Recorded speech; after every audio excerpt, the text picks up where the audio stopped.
అందరికీ నమస్కారం. ఇవాళ అమావాస్య కదండి, అందుకని గుమ్మడికాయ కడదామని డిసైడ్ అయ్యామండి. కానీ లాస్ట్ అమావాస్యకు కూడా మేము గుమ్మడికాయ కట్టాము.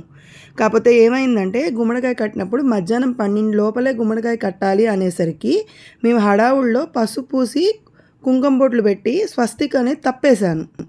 ఆ వీడియో అప్లోడ్ చేశాక చాలామంది మీరు స్వస్తిక్ తప్పేశారని అన్నారు. కానీ నాకైతే ఏం అర్థం కాలేదు. తర్వాత మా చెల్లి చూసి, అవునక్క నువ్వు స్వస్తిక్ అనేది చాలా తప్పేశావు, చూడు ఒకసారి అనేసరికి, లేదురా నేను కరెక్టే వేశానని చెప్పాను.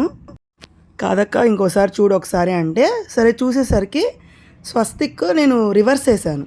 సరే అని దానిలో మారొద్దామంటే నాకు తగిలిచ్చాక ఇంకా ఇష్టం రాలేదు. అందుకని సరే నెక్స్ట్ వచ్చే అమావాస్యకి అది మార్చి వేరేది గుమ్మడికాయ కడదామని అప్పుడే ఆ రోజే డిసైడ్ అయ్యాము.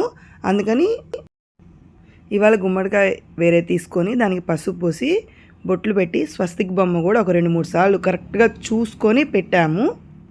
అందుకని ఏ పని హడావుడిగా చేయకూడదు అంటారు. ఏ పనైనా ప్రశాంతంగా చేయాలి. తర్వాత గుమ్మడికాయ తగిలిచ్చేసేసాము. Please like, share, subscribe to my channel.